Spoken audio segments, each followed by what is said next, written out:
रावण को कई बार आजकल मैंने देखा पिछले दशहरे पे इतना ग्लोरीफाई कर रहे हैं लोग रावण को कि उसने सीता को हाथ नहीं लगाया, तुम ज्यादा बड़े रावण, रावण तो बहुत अच्छा था। रावण जब स्वर्ग लोग गया था तो रंभा उसको मिली वहां पे, रंभा को अपने साथ वहां, रंभा बोली नहीं नहीं मैं आपकी पुत्रवधू हूं।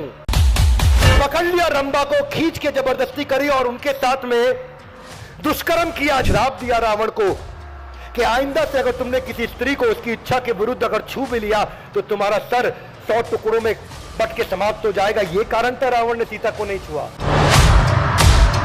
रावण ने तो अपनी पत्नी की बड़ी बहन माया के साथ भी छल किया और उनके साथ भी दुष्कर्म किया, जबरदस्ती किया, जिसके कारण उन्होंने बाद में उनको श्राप दिया और बोला स्त्री की वासना ही तुम्हारी मौत का कारण बनेगी। रावण 10 सर 20 आंखें फिर भी नहीं दिख रहा उसको क्या करना चाहिए, 20 आंखों से भी नहीं दिख रहा है।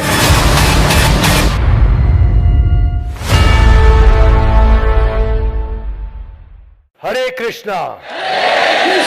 पिछले एपिसोड में हमने चर्चा किया फोकस के बारे में और इस बार चर्चा होगा कि जो फोकस नहीं करता उसकी जिंदगी में क्या होता है, क्या आउटकम निकल करके आता है। तो भोग ऐश्वर्य का क्या इंपैक्ट है, जरा मेरे पीछे श्लोक बोलिए एवरीबॉडी। भोग ऐश्वर्य प्रसक्ता नाम तया प्रत चेतसाम व्यवसायात्मिका बुद्धि समाधो न विधीयते। इसको आप जीवन में उतारते हैं तो जो प्रिंसिपल आध्यात्मिक है वही भौतिक भी होते हैं। भौतिक प्रिंसिपल आध्यात्मिक नहीं होते, आध्यात्मिक प्रिंसिपल भौतिक जीवन में चल जाते हैं। क्या मेरी बात समझ आ रही है? हरि बोल। जितना सेंस ग्रेटिफिकेशन बढ़ता है उतना सफलता की संभावना अपने आप घटता चला जाता है। Sense gratification will kill the reputation and consciousness brings seriousness in business, जो भी बिजनेस है आपका। तो समटाइम्स केवल इंद्रिय तृप्ति नहीं, इंद्रिय तृप्ति के पीछे की जो रॉन्ग फिलॉसफी है, जो माइंडसेट है, वो इंद्रिय तृप्ति को बिल्ड करती है। अभी सुनना मेरी बात। कोई स्टूडेंट्स कितने हैं यहां पे? हाथ खड़ा करें जितने स्टूडेंट्स हैं। बहुत काम की बात बताने वाला हूं आपको। क्या ऐसा लगता है मेरे को भगवान ने इस श्लोक आप ही लोग के लिए बोला है? बाकी लोग काम आ जाएगा उनको, आप लोग और ध्यान से सुनो। हाँ, क्या जब जेब में हो मनी तो क्या करेगा शनि? फिलॉसफी है। ऐसा है मेरे भाई, सबसे बड़ा पैसा है और जब तक तेरे पास पैसा है दुनिया पूछेगी मेरा भाई तू कैसा है। जब पैसा नहीं है आपके पास तो सुंदर मेले में भी रहेगा उदास।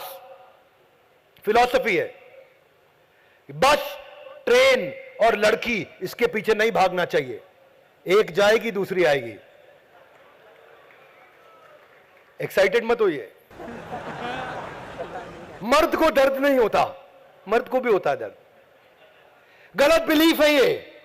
और यही फिर उसके बाद क्या करते हैं, गड़बड़ करते हैं, क्योंकि ये बिलीफ फिर आपको भोग ऐश्वर्य की तरफ ले जाते हैं। भाई जब तक तू लड़की के पीछे भागेगा लड़की पैसे के पीछे भागेगी, जिस दिन तू पैसे के पीछे भागेगा लड़की तेरे पीछे भागेगी। Wrong philosophy. अगर खूबसूरत लड़की को कोई ना छेड़े तो वो उसे अपनी बेइज्जती समझती है। कितना फिलॉसफी है। जब तेरी जेब में पैसा होगा तेरी इज्जत अपने आप होगी। अकेली लड़की खुली तिजोरी के समान है। एक आदमी की लाइफ में शराब पीने की कैपेसिटी और बैंक बैलेंस दोनों कभी खत्म नहीं होना चाहिए। पैसा कमाने के दो रास्ते, एक शॉर्टकट और एक छोटे वाला shortcut. If you can't change the girl, change the girl. बहुत सारी फिलॉसफी है। लोग कहते हैं कि हर आदमी बिक सकता है, बस उसका मोल लगाना आना चाहिए। एक भाई कहता है कि कुत्ते के मुंह से हड्डी और मेरे हाथ से नोट की गड्डी यमराज भी नहीं छीन सकते। क्या होगा ऐसे लोगों का? ये जितनी खराब फिलॉसफीज हैं, ऐसी सोच रखने वालों के लिए है 3 दवाई, जूता, चप्पल और जरा जोर से पिटाई। इसको समझने के लिए भोग ऐश्वर्य प्रसक्ता नाम, हाथ आगे लाइए। भोग ऐश्वर्य प्रसक्ता। प्रसक्ता मतलब विशेष अटैचमेंट, आसक्ति। प्रसक्ता प्रकृष्ट रूपेण आसक्ति मतलब इतना अटैच्ड है आदमी, इसको मजा करना है जिंदगी में। That is the difference between Rahul Bhatia and Vijay Mallya. Rahul Bhatia is the chairman of Indigo Airlines. Vijay Mallya used to be the chairman of Kingfisher the king of good times. क्या फर्क हुआ? जितनी भी एक्विजिशन करी विजय माल्या ने, वो सारी एक्विजिशन इस चक्कर में करी कि जिंदगी में मुझे और मजा दे सके। विजय माल्या बॉलीवुड की मैगजीन खरीद रहा है, विजय माल्या रेस कोर्स खरीद रहा है, विजय माल्या शराब के नए ठेके खरीद रहा है, विजय माल्या बॉलीवुड की मैगजीन्स के बाद में अलग अलग प्रकार की बॉलीवुड के वेबसाइट्स को खरीद रहा है, Vijay Mallya global sports soccer team खरीद रहा है, क्रिकेट टीम खरीद रहा है, पार्टिंग क्लब खरीद रहा है, फुटबॉल क्लब खरीद रहा है, रेस कोर्स खरीद रहा है। इनका कोई लेना देना नहीं उसके बिजनेस से, इनका लेना देना है मनोरंजन से। पर भक्त जो गीता पढ़ता है उसका मनोमंजन होता है, और उस मनोमंजन में जो मनोरंजन है वो अपने आप जिंदगी भर भरा रहता है, कभी खाली नहीं होता। ऐसा आदमी को कहीं जाने की जरूरत नहीं पड़ती। Problem with Vijay Mallya was भोग ऐश्वर्य प्रसक्ता नाम तया अपहृत चेतसाम। चेतना डिस्टर्ब हो जाती है ऐसे आदमी की। समाधो न विधीयते, ऐसा आदमी समाधि में प्रवेश नहीं कर सकता। कैसा आदमी? जो भोग ऐश्वर्य प्रसक्ता नाम। कैप्टन गोपीनाथ बोले he is the victim of flamboyance. Economic times ने बोला people love to hate Vijay Mallya. फर्क क्यों हुआ?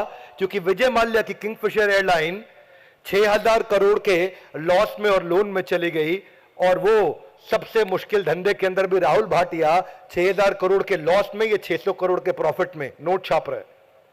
फर्क क्या था? विजय माल्या की कंपनी में फीमेल मॉडल्स थी, इंडिगो एयरलाइंस में बिजनेस मॉडल था। फीमेल मॉडल नहीं चाहिए, बिजनेस मॉडल चाहिए। फर्क यही था कि ये मॉडल को बार बार चेंज करता रहा, लग्जरी से इकोनॉमी, इकोनॉमी से लग्जरी। वो एक स्टेबल मॉडल बिल्ड करता रहा, बिजनेस मॉडल। राहुल भाटिया एकमात्र highest profit making airlines company है भारतवर्ष की। जितनी बार आप मॉडल्स को चेंज करते हो उतनी बार स्टेबलाइज होने का मौका नहीं मिलता। इधर विजय माल्या मॉडल बार बार चेंज करता रहा। इन्होंने पहली लाइफ में एक ही एयरक्राफ्ट खरीदा, और उसके हर 6 हफ्ते बाद एक एयरक्राफ्ट, हर 6 हफ्ते बाद एक एयरक्राफ्ट, हर 6 हफ्ते बाद एक एयरक्राफ्ट अपने आप को स्टेबलाइज करते गए और लॉन्च करके बड़ा करते चले गए। ये फास्ट और केयरलेस थे, ये स्लो और एग्जीक्यूशन में एबल थे। इनका एग्रेसिव एक्सपेंशन था, इनका मेजर्ड एक्सपेंशन था। फर्क यही था। सांसद होने के कारण विजय माल्या को कर्जा आसानी से मिलता था। आसानी से लिए हुए कर्जे को ध्यान से नहीं खर्च किया। और ये सांसद नहीं थे, ये बोले बाजार से पैसा आसानी से नहीं मिलता, इसलिए बहुत ध्यान से खर्च करूंगा। ये कर्जे में डूबते चले गए। क्यों? क्योंकि इनके पास जो पैसा आता था उसको लगा देते थे स्विमवेयर मॉडल मैगजीन्स पे, कैलेंडर पे। ऐसे ऐसे कैलेंडर लॉन्च किए जहां पे लड़कियां स्विमिंग वेयर में घूमती हैं समुद्र के किनारे, और उसके बाद शराब की बोतल हाथ में लेकर के रात को 2 बजे लड़कियों का, फीमेल मॉडल्स का इंटरव्यू। भोग ऐश्वर्य प्रसक्ता नाम तया अपहृत चेतसाम। आप संसार में भी सफल नहीं होंगे, पढ़ाई में सफल नहीं हो सकते। प्रॉब्लम क्या है कि आपके माइंड में फोकस इसीलिए नहीं आता। भस्मासुर के बारे में सबने सुना, भगवान शिव की खूब तपस्या करी। अब भगवान शिव भी टेंशन में आ गए, इतनी तपस्या कर रहा। भगवान शिव आ गए, अवतार लिया, दर्शन दिया उसको। बोले क्या चाहिए? बोला ऐसा वरदान दो जिसके सर पे हाथ रखूं भस्म हो जाए। भगवान शिव को बोलना पड़ा तथास्तु। फिर ये भगवान शिव के पीछे भागे, अभी आप ही को भस्म करूंगा। क्या भोग ऐश्वर्य प्रसक्ता नाम तया अपहृत चेतसम। कैसे? एग्जाम्पल सुनना। भगवान शिव भाग करके गए किनके पास? अल्टीमेटली सबको उधर ही जाना, त्रिलोकीनाथ सर्वलोक महेश्वरम। भगवान श्री विष्णु के पास गए, बोले बचाओ मुझे। बोले क्या हुआ? बोले भस्मासुर को मैंने वरदान दिया, भी मुझे भस्म करने आ रहा है। भगवान ने बोला इजी है। बोले कैसे? मोहिनी रूप बनाया। मोहिनी रूप बन करके भगवान शिव से पहले भस्मासुर के आगे आ गई मोहिनी। वो इतना भोग ऐश्वर्य प्रसक्ता नाम तया अपहृत चेतसाम, इतना अचानक डिस्टर्ब हो गया मोहिनी को देख के कि उनको बोला है शिवजी को छोड़ो, तुम मुझसे विवाह कर लो। बोले ठीक है, मैं विवाह तो उसके साथ करूंगी जिसको डांस करना आता हो, नृत्य करना आता हो। बोला वो मुझे आता नहीं, सिखा दो। मोहिनी बोली सिखा दूंगी, और डांस में उसको लगा दिया। वो भी डांस करने लगा। भस्मासुर डांस करते करते अलग अलग स्टेप किए, और ऐसा पीछे हाथ रख के ऐसे ऐसे स्टेप किया। उसने भी ऐसे ऐसे किया, अपने ही सर पे हाथ रख लिया, भस्म हो गया। इसको बोलते हैं भोग ऐश्वर्य प्रसक्ता नाम। क्यों? उसको याद नहीं रहा। आदमी की मेमोरी उसी दिन समाप्त हो जाती है जिस दिन उसका भोग ऐश्वर्य में मन लगता है। इसीलिए मैं स्टूडेंट्स को हमेशा बोलता हूं कि जिंदगी में कुछ भी बनने का हो, सारी किताबों से पहले अपने हाथ में भगवत गीता रखना सफलता की है वो कुंजी जो दुनिया में और कोई नहीं दे सकती, क्योंकि पृथ्वी के इतिहास के पहले मोटिवेशनल स्पीकर भगवान कृष्ण थे।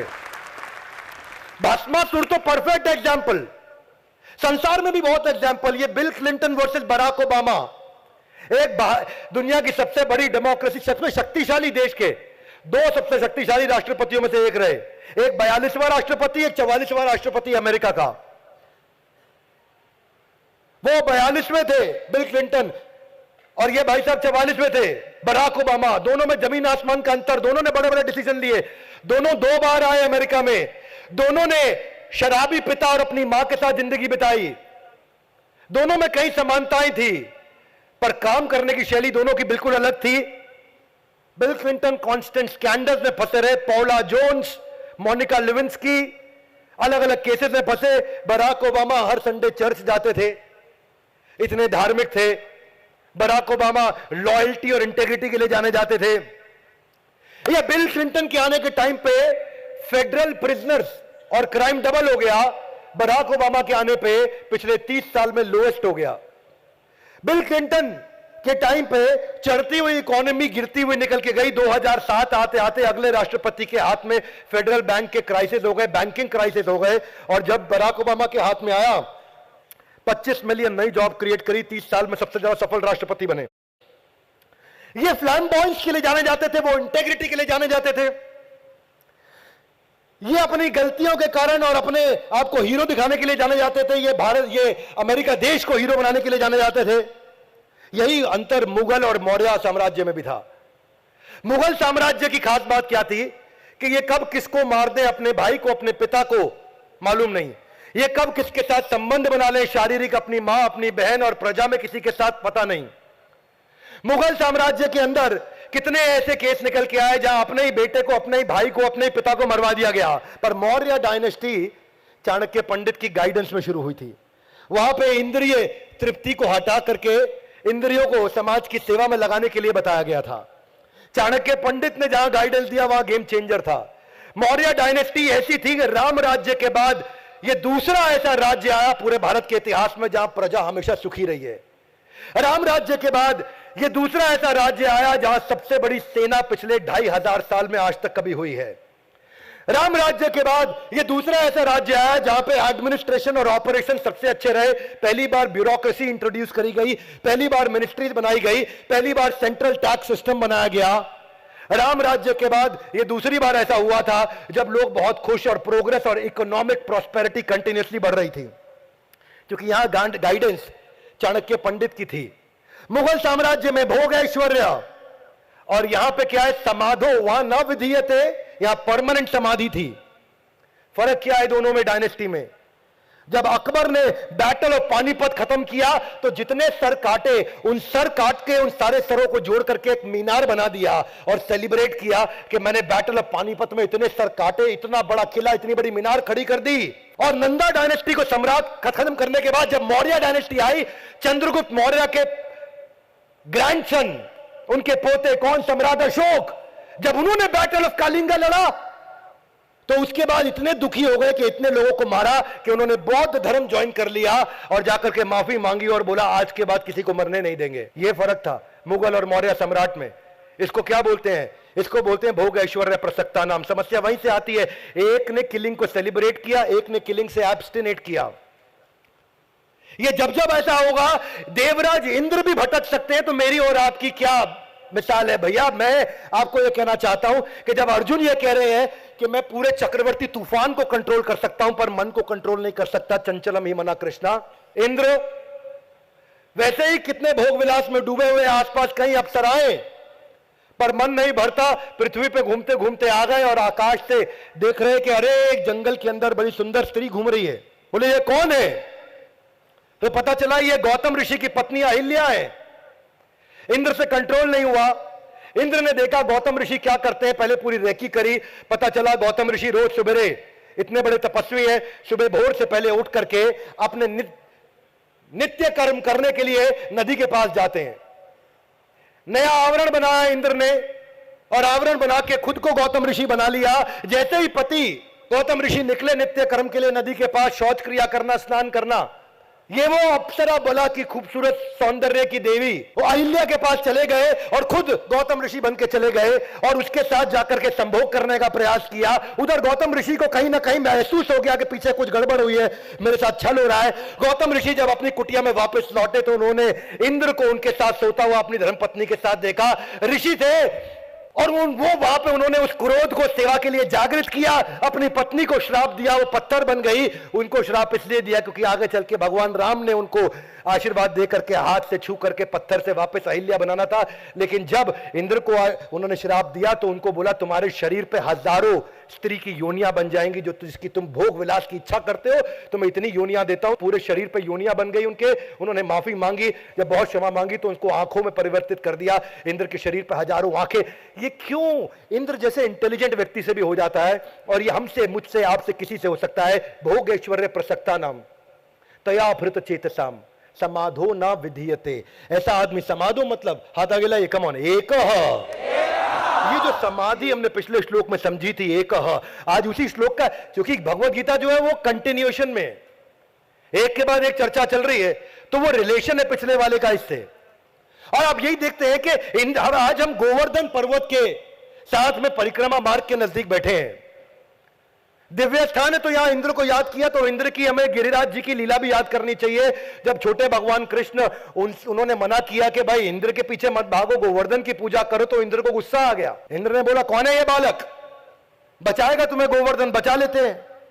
भगवान कृष्ण ने गिरिराज जी को अपने हाथों पर उठाया। हम सबको वो लीला पता, लेकिन इंद्र इतना गुस्से में आ गए, ऐसी बारिश करी कि एक एक बूंद का वजन 100-100 हाथियों के बराबर। इतनी बारिश करी कि इंद्र थक गए, पर भगवान नीचे मुस्कुराते रहे। तब इंद्र को समझ में आया, अरे गड़बड़ हो गया। भोग ऐश्वर्य से सबसे बड़ा रिजल्ट यह है कि एक आदमी जिसकी कोई, एक समझो सरपंच है, वो भी अगर भोग ऐश्वर्य में पड़ जाता है तो प्रधानमंत्री के खिलाफ इलेक्शन में लड़ने की बात करने लगता है, भाई संभाल लेगा। इंद्र के साथ ऐसा ही हुआ। ऐसा नहीं होता कई बार लड़के आपस में ड्रिंक, भाई आज भाई गाड़ी चलाएगा, वैसा ही हो गया उनके साथ में। ये इंद्र कौन है भगवान के सामने, लेकिन भगवान से लड़ने पहुंच गया। हाथ आगे लाए, क्यों? भोग ऐश्वर्य प्रसक्ता नाम। द प्रॉब्लम विद भोग ऐश्वर्य is that you immediately get distracted and illusion to this extent. इतना डिस्ट्रैक्ट इल्यूजन हो जाएगा कि समझ में नहीं आएगा मैं लड़ किससे रहा हूं। आज समझोगे मैं लड़ किससे रहा हूं, और उसी चक्कर में व्यक्ति फंस जाता है। हुमायूं इतना भोग ऐश्वर्य में रहता था, इतना भोग ऐश्वर्य में रहता था कि मुगल डायनेस्टी में सबसे ज्यादा पॉपुलर था हुमायूं। उनके पिता बाबर फिर भी स्ट्रांग थे। उनकी मृत्यु के बाद जब हुमायूं आया तो परमानेंट मजा कर रहा था, आनंद ले रहा था। बहुत बड़ी सेना थी, 40,000 की सेना हुआ। शेरशाह सूरी आए, उनकी 15,000 की सेना। बस क्योंकि हुमायूं के पास लीडरशिप नहीं दिया, प्लानिंग नहीं किया, स्ट्रैटेजी नहीं बनाया, आपस में कम्युनिकेशन नहीं रखा, टीम्स के साथ रिलेशनशिप नहीं बनाया, वॉर की प्रैक्टिस नहीं करी, इसलिए 15,000 की सेना ने 40,000 को तुरंत बर्बाद करके उखाड़ के समाप्त कर दिया। इसका कारण क्या है? भोग ऐश्वर्य प्रसक्ता नाम। रावण को कई बार आजकल मैंने देखा, पिछले दशहरे पे इतना ग्लोरीफाई कर रहे हैं लोग रावण को कि उसने सीता को हाथ नहीं लगाया, तुम ज्यादा बड़े रावण, रावण तो बहुत अच्छा था। हाँ ठीक है, उसको संस्कृत का ज्ञान था, उसके 4 वेदों का ज्ञान था, वो भगवान शिव का भक्त था, लेकिन भोग ऐश्वर्य के चक्कर में बहुत सारी गड़बड़ पहले कर चुका था। वो कई बार अपराध कर चुका था। रावण की कथा किसी दिन अलग से लूंगा मैं। 10 सर 20 आंखें, फिर भी नहीं दिख रहा उसको क्या करना चाहिए। 20 आंखों से भी नहीं दिख रहा है। कितनी औरतों ने पहले उसको श्राप दे चुका था। रावण जब स्वर्ग लोग गया था तो रंभा उसको मिली वहां पे, और युद्ध के बाद रंभा को अपने साथ लाया। रंभा बोली नहीं नहीं, आप ही के बड़े भाई कुबेर के पुत्र नल कुबेर से मेरा विवाह होने वाला है। मैं आपकी पुत्रवधू हूं, आपकी डॉटर इन लॉ हूं, आप नहीं मेरे साथ ऐसा कर सकते। फिर भी रावण ने जबरदस्ती करी। भोग ऐश्वर्य प्रसक्ता नाम तया भृत चेतसाम। हाँ है रावण हमारे में और मुझ में, अगर मैं भी यही काम करता हूं तो। और फिर वही तया भृत चेतसाम इज गेटिंग डिस्टर्ब्ड, और पकड़ लिया रंभा को, खींच के जबरदस्ती करी और उनके साथ में दुष्कर्म किया, जिसका बाद में चल के नल कुबेर को पता चला, जिसने श्राप दिया रावण को कि आइंदा से अगर तुमने किसी स्त्री को उसकी इच्छा के विरुद्ध अगर छू भी लिया तो तुम्हारा सर 100 टुकड़ों में बट के समाप्त हो जाएगा। यह कारण था रावण ने सीता को नहीं छुआ। यह नहीं था कि रावण को तुम भगवान की तुलना कर दोगे। रावण ने तो अपनी पत्नी की बड़ी बहन माया के साथ भी छल किया। और माया इतनी सुंदर थी कि माया की माया में फंस गया वो, और उनके साथ भी दुष्कर्म किया, जबरदस्ती किया, जिसके कारण उन्होंने बाद में उनको श्राप दिया और बोला स्त्री की वासना ही तुम्हारी मौत का कारण बनेगी। रावण को कई बार इसीलिए मैंने, और यही सारे अपराध छोटे बड़े हमारे करियर में, हमारी सक्सेस में, हमारी ग्रोथ में, और उसी के लिए भगवान ने भगवत गीता दी थी, उसको जीवन में उतारने के लिए। Everybody Gita in, louder, come on, Gita in. Gita जीवन में उतारने के लिए, हाथ जोड़ने के लिए नहीं, अगरबत्ती घुमाने के लिए नहीं, हाथ में रख के कसम खाने के लिए नहीं, गीता भगवान जीवन में उतारने के लिए है। और इतना कुछ है, मैं वचन देता हूं, आप भगवत गीता पढ़िए और जिंदगी में जो चाहते हैं, ये ऐसा कल्प वृक्ष है। अच्छा चाहेंगे वो भी अचीव होगा, बुरा चाहेंगे वो भी अचीव होगा, भगवान की शरण चाहेंगे तो वो भी अचीव होगा। ये था आज का श्लोक। भोग ऐश्वर्य प्रसक्ता नाम तया भृत चेतसाम व्यवसायत्मिका बुद्धि। व्यवसाय आत्मिका, आपका व्यवसाय और आप एक क्यों नहीं हो रहे? क्योंकि समाधो न विधीयते, ऐसे आदमी का कंसंट्रेशन बिल्ड नहीं हो सकता। तो दूसरे अध्याय के 41वां श्लोक यानी कि पिछले एपिसोड से रिलेशन यह है कि भोग ऐश्वर्य को छोड़ दो, अपने गोल को पकड़ो और उस पर फोकस बिल्ड करो। जितना मजबूत फोकस उतनी बड़ी सफलता। मैं भारत में एक एक घर के अंदर भगवत गीता पहुंचाना चाहता हूं, इसलिए नहीं कि धार्मिक किताब है। हर हिंदू, मुसलमान, सिख, ईसाई, बौद्ध, जैन, हर इंसान को गीता रखनी चाहिए और अपने जीवन में पढ़नी चाहिए, उतारनी चाहिए। धर्म का चश्मा उतार के फेंक देना चाहिए। और ये पूरे देश का मेरे साथ में, मैं चाहता हूं आप वचन लीजिए कि इस भगवत गीता के मैसेज को पूरे देश, पूरी दुनिया में पहुंचाएंगे। ये भारत की पुस्तक नहीं है, इस पृथ्वी की पुस्तक है। ये हर देश में, हर इंसान के पास होनी चाहिए। ये मेरी और आपकी, हर देशवासी की जिम्मेदारी है। हमारे साथ जुड़े रहने के लिए, इस एपिसोड को पूरा देखने के लिए आप सबका हृदय की गहराई से प्रेम पूर्वक बहुत बहुत धन्यवाद। ग्रंथराज श्रीमद् भगवत गीता की